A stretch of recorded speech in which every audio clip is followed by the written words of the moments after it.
I'd like to give you a little backstory. When we owned Seattle Kettlebell Club, we dealt with thousands and thousands of people who were either just learning how to use kettlebells or had some experience using them. And whether they were brand new or veteran kettlebell users, one issue that everybody had when they're using traditional kettlebells was the pressure point that they would get from having this sphere rest on the back of their forearm or their radius.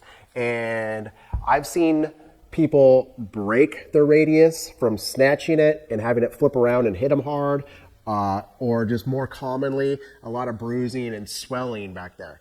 And a lot of people would not even get past the first week of using kettlebells when they first started due to the pain and the discomfort. And we knew that we had to design a better kettlebell.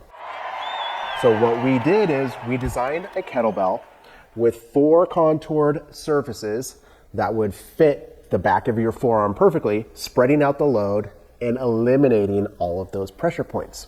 And this is what we have. This is the Atlas model. Now, for this kettlebell to fit comfortably on the back of your forearm, you need to avoid these 2 points right here that separate those 4 quadrants. And what we like to do to teach people how to use this right off the bat is to use the compass method. So you're going to align your kettlebell with the handle facing north away from you and south towards you. Okay, so north, south, east, west. And then you're going to take your palm up and you'll slide your hand through the window of the handle. If you're starting with your right hand, it's going to be northwest by southeast. And it's going to look like this. And you're going to stop when the center of this handle hits about the heel of the palm. And then you'll notice the back of your forearm is going to rest comfortably in that contoured surface. And then when you hold it up, it should hug your arm. Now, you'll want to keep your wrist nice and straight or slightly gooseneck your wrist to really make it fit tightly in there.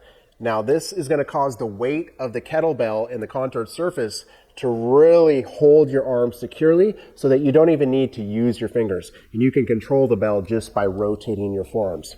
Now to keep your wrist straight, just think about throwing a punch, keeping these 2 knuckles in alignment with your wrist and your elbow, and that should be good. And if you need it to be even a little bit tighter, you can turn it over just a little bit. What we want to avoid is having your wrist bent back like this. If you bend it back like this, you're going to miss that contoured surface and it's not going to feel as comfortable as it should. All right? So there's other ways to hold this as well. We designed other features to make this the most comfortable and versatile kettlebell on the market.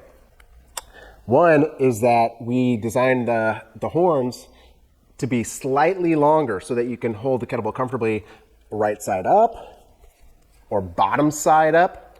All right, so when you're doing halos or ribbons, you've got a nice firm grip on it.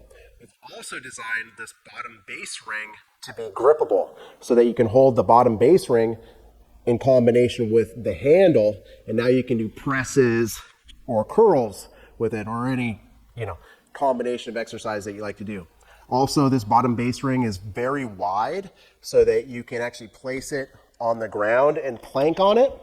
And as long as you're lined up over the center, it should be nice and stable, but you have to be careful doing that because it still can flip if you get too far off. And then another feature we've designed is this flat face on either side lines up perfectly with the handle so that when you put it down, you can place your hands on top of it for push-ups or whatever type of planking exercises you want to do. And you don't have to worry about it when you drop it rolling around too much because of that flat surface, whereas this one tends to roll around and is really unstable and continues to roll for a long time. So, we hope you have fun swinging. Please let me know if you have any questions. We'll talk to you soon. Bye.